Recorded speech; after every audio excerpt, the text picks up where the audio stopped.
Ses idées en goguette émoustillent l'humeur. Et dans un brouhaha d'appréciation. C'est tous les mercredis à 6h45 et le même jour à 17h30.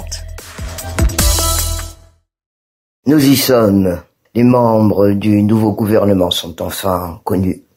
Sans grande surprise.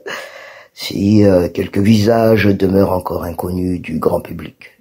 Une bonne partie du casting n'est plus à présenter.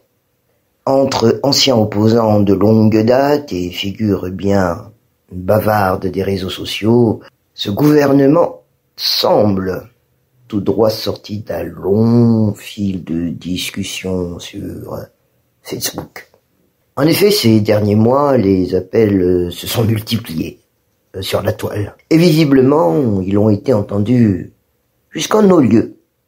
Sur Patricius, la démocratie participante aura-t-elle ou aurait-elle trouvé sa version 2.0 ? Peut-être bien, hein. Reste à voir si le passage du clavier au Conseil des ministres se fera sans trop de bugs. Car entre critiquer à tout va derrière un écran et gouverner un pays, il y a un fossé. On peut être un excellent commentateur politique sur la toile, mais gouverner, ce n'est pas seulement dénoncer, c'est surtout agir.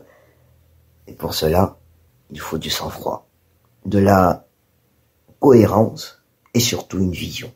Il va falloir apprendre à troquer les écrits contre des projets, les likes contre des résultats. Le temps de la critique permanente est passé en place maintenant à celui de l'action. Aussi, espérons surtout que ce gouvernement ne soit pas celui de la revanche, car dans une partie de l'opinion, une appréhension persiste.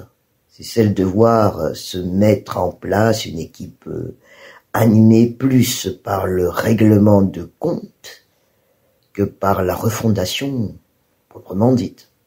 Et les rancunes politiques sur Patricius aussi, compréhensibles soient-elles, ne doivent jamais dicter la feuille de route d'un gouvernement. Et le pays a besoin d'apaisement, mais pas de règlement de compte. Et des défis. Ce n'est pas ce qui manque. L'un des signaux les plus forts de la contestation populaire aussi, notamment celui mené par la génération Z, trouve son origine dans les coupures à répétition d'eau et d'électricité. C'est dire si la patience des citoyens s'épuise plus vite que les batteries de leur téléphone. Et le premier test pour l'équipe gouvernementale sera donc de rétablir la lumière, au propre comme au figuré. Et puis, viennent ensuite les autres chantiers, comme la lutte contre la corruption, la relance de la justice, la création d'emplois, la situation dans les universités, le désespoir d'une jeunesse qui n'attend qu'un signal clair pour croire à nouveau en l'avenir. En somme, John Patricius, l'heure n'est plus au post, ni aux punchlines, mais aux résultats concrets. Ses idées en goguette émoustillent l'humeur. Et dans un brouhaha d'appréciation. C'est tous les mercredis à 6h45 et le même jour à 17h30.